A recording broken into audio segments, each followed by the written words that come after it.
Stage پہ سامنے حضرت کے پاس، حضرت سٹیج پہ آ گئے تو میری طبیعت ہے کہ میں جب اپنے شیخ کے پاس بیٹھتا تھا تو سب سے پیچھے بیٹھنے کی کوشش کرتا تھا، اس لیے کہ بڑھ بڑھ کے آگے ہونا کمال نہیں، کو پکڑ کے آگے کرے تو پھر بھی تھوڑی سی نوکری قبول ہونے کی بات سمجھو۔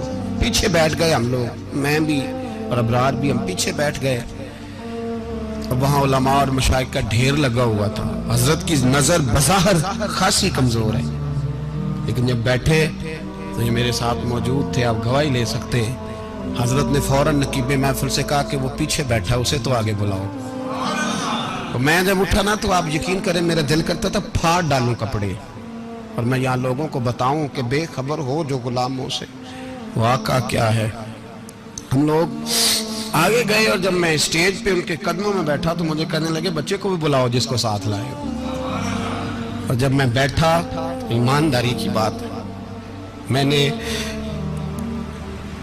سلام لی کان میں نے کہا حضور طبیعت کیسی ہے؟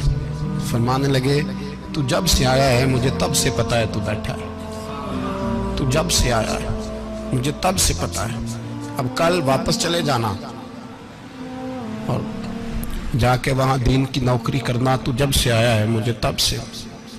مجھے فرمانے لگے کہ تو جب سے آیا ہے نا مجھے تب سے پتا ہے، جاؤ نوکری کرو۔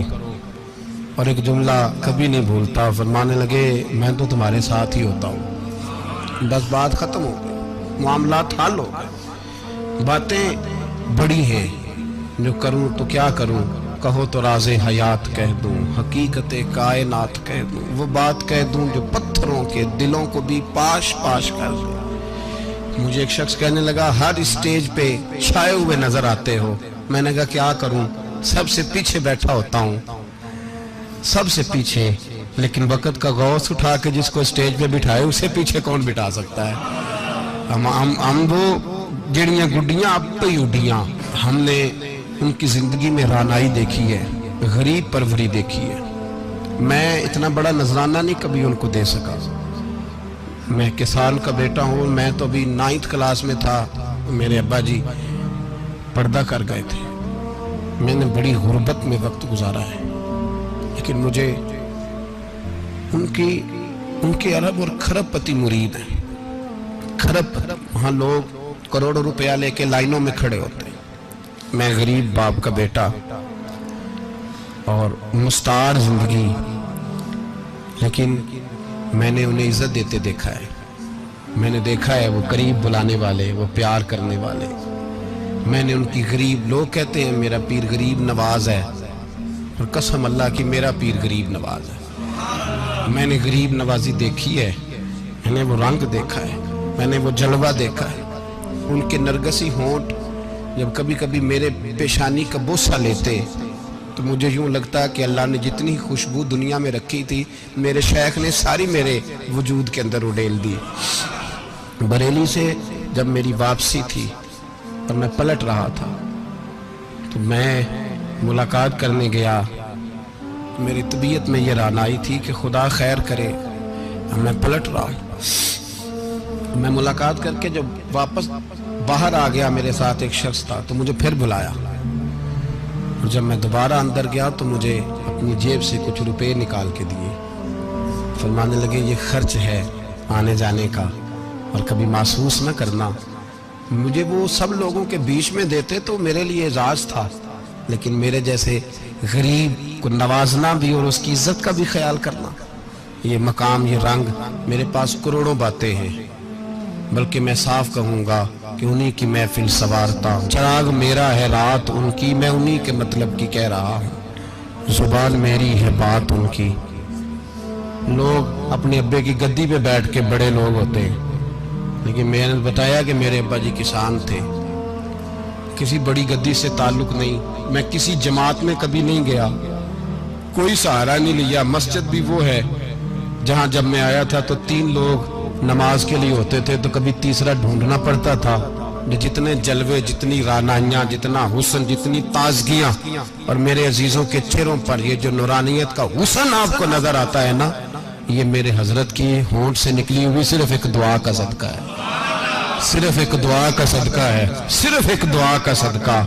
تو بھائی وہ کبھی کبھی یہ شعر پڑھتے ہیں نا میرے عزیز، تو وہ میرے لیے پڑھتے ہیں، میرے لیے شعر پڑھتے ہیں کہ جے کر سائیں وساؤن کچھ اجیاں نو پھر کیڑا مائی دا لال اجاڑ سکدا ہے، جے کر سائیں وساؤن کچھ اجیاں پھر کیڑا مائی دا لال۔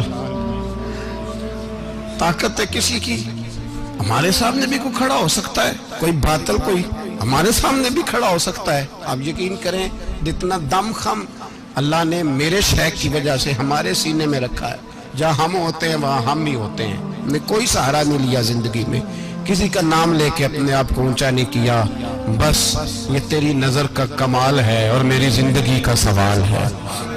اور اس نظر پہ میں نے کہا مریں گے تو کفن پہ بھی نام لکھائیں گے، اور مریں گے تو قبر پہ کتبہ بھی تیرے نام کا لکھائیں گے، اور یہی جلوے لے کر کے انشاءاللہ جائیں گے، اسی نام سے پہچانے جائیں گے، اور انشاءاللہ وہاں بھی غلاموں کا رنگ نرالا ہی ہوگا۔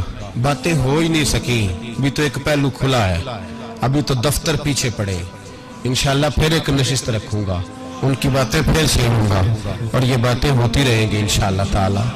مجھے لوگ پوچھتے ہیں ہر تقریر میں کہتے ہو میرے حضرت فرماتے ہیں، تو میں نے کہا کیا کروں، میں تو فرماتا ہی نہیں۔ آپ یقین کریں تیاری کوئی کرتا ہوں، جمعے میں تقریر کوئی اور ہو جاتی ہے، وہاں کچھ اور کتابیں کچھ اور دیکھ کے آتا ہوں، یہاں کچھ اور ہو جاتی ہے، پھر سمجھ آتی ہے کہ تو بولنے والا ہے ہی نہیں، کوئی اور ہے جو تجھے سبق پڑھاتا ہے، جو تجھے کہتا ہے اس طرح کر کے بات کر، اس طرح کر کے۔ ایک شخص مجھے ناروے سے رات فون کر رہا تھا، کہنے لگا حضرت صاحب آپ کی باتیں میرے سیدھے دل میں لگتی ہیں، اور یہاں بیٹھ کے صحیح ہو گیا ہوں، فیس بک پہ سن کے وجہ کیا ہے؟ میں کہتے مجھے بھی نہیں پتا، مجھے پتا ہو تو میں بتانا دوں، یہ مجھے نہیں پتا بھائی، مجھے کیا خبر کہاں یہ مسجد جو کہاں دنیا سے بھی دور ہے، اور کہاں ناروے اور کہاں لندن اور کہاں سارا زمانہ اور کہاں یہ دنیا، ہمیں نہیں پتا۔ بس اتنی بات ہے کہ مالی دا کم پانی دینا، پھل کچے ہون یا پکے، تو پیر مریداں دے سر تے ہی رہندا ہے، جھوٹے ہون یا سچے، یہ پکی بات ہے، یہ کنفرم بات ہے۔ اور مجھے تو کبھی کبھی لگتا ہے وہ صرف میرا ہی خیال نہیں رکھتے، جو مجھ فقیر سے جو وابستہ ہیں ان کا بھی بڑا خیال رکھتے ہیں۔ کئی دفعہ مجھے اپنے کئی عقیدت مندول مریدوں کے پیچھے ان کے جلوے نظر آتے ہیں، مجھے ایسے لگتا ہے جیسے چھا گئی ہے ان پر میرے حضرت کی نورانیت، مجھے رنگ نظر آتا ہے اپنے درویشوں میں ان کے حسن کا۔ بس دعا کریں تا ابد آستانہ یار رہے، وہ آسرا ہے غریبوں کا، وہ برقرار رہے، وہ آسرا ہے غریبوں کا، وہ برقرار رہے۔ آخر دعویٰ الحمدللہ رب العالمین۔